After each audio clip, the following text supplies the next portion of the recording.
अगर मैं आपसे कहूं कि आपकी सैलरी कभी भी आपको अमीर नहीं बनाएगी तो शायद आपको बुरा लगेगा, लेकिन ये बात एक ऐसी किताब कहती है जिसने करोड़ों लोगों को अमीर बनना सिखाया। ये मेरे जीवन का पैसों पर पढ़ी गई पहली किताब थी। Rich dad poor dad. इस वीडियो में हम इस किताब के 6 सबसे पावरफुल लेसन्स देखेंगे जो हमें उस रैट रेस से बाहर निकालती है, यानी वो 9 to 5 वाला चक्रव्यूह जिसमें ज्यादातर लोग पूरी जिंदगी फंसे रहते हैं। तो चलिए एक एक करके शुरू करते हैं, लेकिन पहले वीडियो को एक लाइक कर दो ताकि यूट्यूब एल्गोरिदम को पता चले कि ये वीडियो एक्चुअल में वैल्यूएबल है। रॉबर्ट कियोसाकी की पहली और सबसे जरूरी बात यह है, गरीब और मिडिल क्लास लोग पैसों के लिए काम करते हैं जबकि अमीर लोग पैसों को अपने लिए काम पर लगाते हैं। फर्क समझने के लिए एक छोटी सी कहानी लेते हैं। मान लीजिए एक सिटी के पास एक बड़ा आईटी पार्क बनने की खबर आती है। वहाँ दो दोस्त रहते हैं, अरमान और सोहेल। दोनों को पार्क की साइट पर सेम सैलरी पर काम मिल जाता है। अरमान का एक ही फोकस है, किसी तरह हर महीने ज्यादा से ज्यादा कमाना। वो ओवर टाइम लगाता है, मैनेजर को खुश रखता है और धीरे धीरे अपनी सैलरी बढ़वा लेता है। बाहर से देखने पर अरमान आगे है,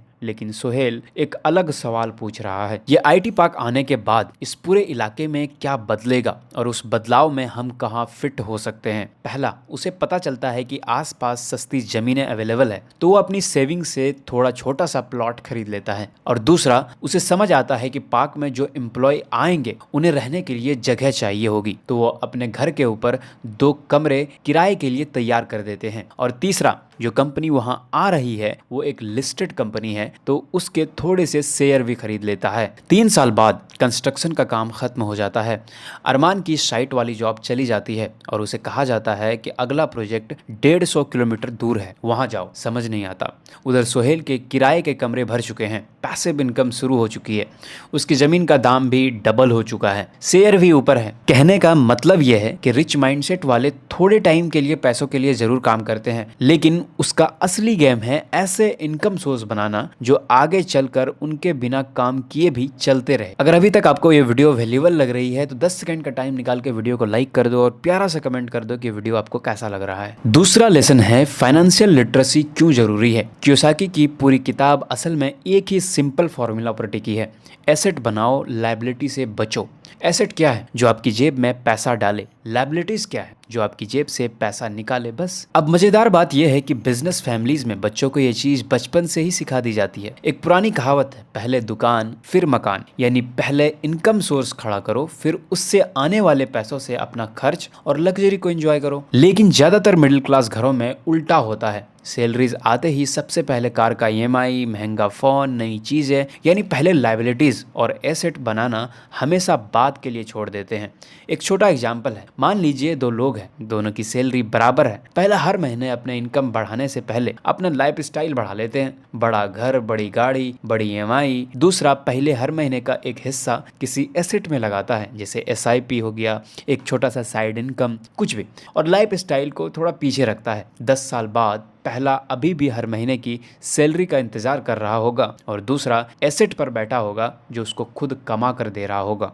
लेसन ये है कि अमीर बनने की शुरुआत ज्यादा कमाने से नहीं, अपने पैसे को समझने से होती है। पहले एसेट बनाओ फिर खर्च करो। तीसरा lesson, mind your on business. Kiyosaki कहते हैं कि पुअर और मिडिल क्लास माइंडसेट वाले लोग सैलरीज आते ही पहले दूसरों को पे करते हैं, जैसे बिजली बिल, ईएमआई, किराया, सब्सक्रिप्शंस, और जो बचता है वो सेव करते हैं और अक्सर कुछ बचता ही नहीं है। रिच माइंडसेट वाले उल्टा करते हैं, वो पहले खुद को पे करते हैं, यानी सबसे पहले फ्यूचर के लिए पैसा अलग रखते हैं फिर बाकी खर्चा करते हैं। इसका एक रियल एग्जांपल देखिए, प्रेम गणपति की कहानी, जो डोसा प्लाजा के फाउंडर है। प्रेम मुंबई आए थे बिल्कुल खाली हाथ। शुरुआत में उन्होंने एक रेस्टोरेंट में बर्तन धोने का काम किया, फिर एक जगह चाय और डोसा बनाने की जॉब मिली। प्रेम सिर्फ अच्छा खाना नहीं बनाते थे, उनकी कस्टमर से बातचीत करने की स्किल भी कमाल की थी। उसकी वजह से उनके स्टॉल पर बाकी सबसे ज्यादा बिक्री होती थी। लेकिन असली बात यह है कि जितने साल उन्होंने नौकरी की वो हर महीने पहले खुद को पे करते रहे। कई बार हालात ऐसी होती थी कि बाकी खर्चों के लिए पैसा कम पड़ जाते थे, फिर भी उन्होंने अपनी सेविंग्स नहीं तोड़ी, क्योंकि उन्हें पता था कि अगर हर महीने सब कुछ खर्च में चला गया और फ्यूचर के लिए कुछ नहीं बचा तो हमेशा वहीं फंसा रह जाएगा। उन्हीं सेविंग से उन्होंने अपना पहला डोसा आउटलेट खोला। आज डोसा प्लाजा एक बड़ा ब्रांड है, दर्जनों आउटलेट के साथ। तो लेसन ये है कि माइंड योर ऑन बिजनेस का मतलब है अपनी सैलरी के अलावा अपना खुद का एसेट कॉलम बनाना और उन्हें सबसे पहली प्रायोरिटी देना। चौथा लेसन, स्टार्टिंग में काम पैसों के लिए नहीं, सीखने के लिए करो। कियोसाकी कहते हैं कि रिच माइंडसेट वाले लोग शॉर्ट टर्म पैसे के पीछे नहीं भागते, वो उन स्किल के पीछे भागते हैं जो लॉन्ग रन में वेल्थ बनाती है।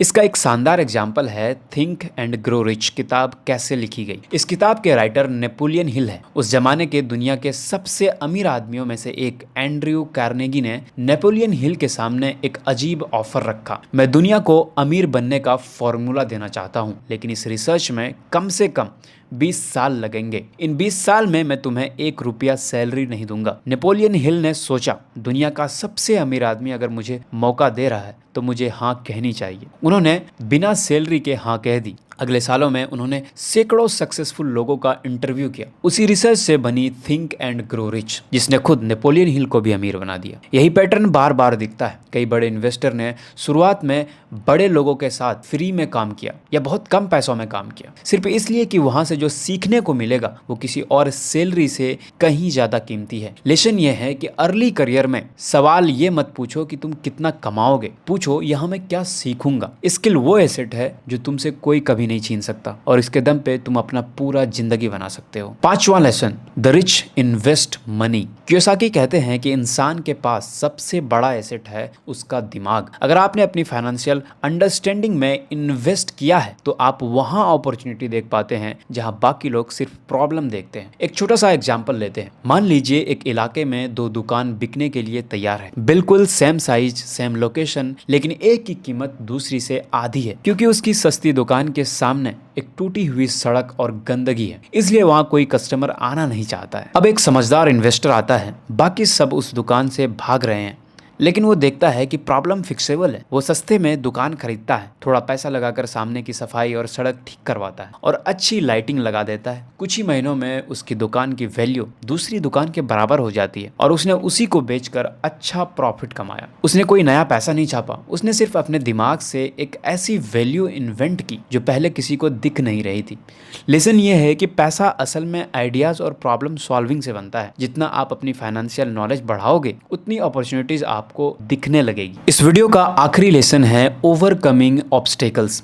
कियोसाकी कहते हैं कि नॉलेज होने के बाद भी लोग आगे नहीं बढ़ पाते और इसके पीछे कुछ मानसिक रुकावट होती है, जैसे self doubt, laziness, bad habit. लेकिन इन सब में सबसे बड़ी रुकावट है डर, जिसे हम फियर कहते हैं। हम हमेशा डरते हैं अगर मैंने गलत डिसीजन ले लिया तो, और इसी डर की वजह से हम कोई डिसीजन ले ही नहीं पाते हैं। इससे निकलने का एक सिंपल मेंटल मॉडल है। दुनिया में सिर्फ 2 तरह के डिसीजंस होते हैं। टाइप 1 डिसीजन, जो अगर गलत भी हो जाए तो कोई बड़ा नुकसान नहीं होता और आप आसानी से वापस पुरानी जगह आ सकते हैं, जैसे एक नया ब्लॉग शुरू करना, किसी इंटर्नशिप के लिए अप्लाई करना, फ्रीलांसिंग ट्राई करना। ऐसे डिसीजन में ज्यादा सोचो मत, जल्दी कर लो। टाइप 2 डिसीजंस, जो अगर गलत हुआ तो लाइफ पर बड़ा असर डाल सकता है। जैसे मान लीजिए कि आप घर में अकेले कमाने वाले हैं और 1-2 मोटिवेशनल पॉडकास्ट सुनकर बिना सोचे नौकरी छोड़ देते हैं। अगर बिजनेस चला नहीं तो सिचुएशन खराब हो सकती है। ट्रिक यह है कि टाइप 2 डिसीजन को टाइप 1 में कन्वर्ट करो, फिर एक्शन लो।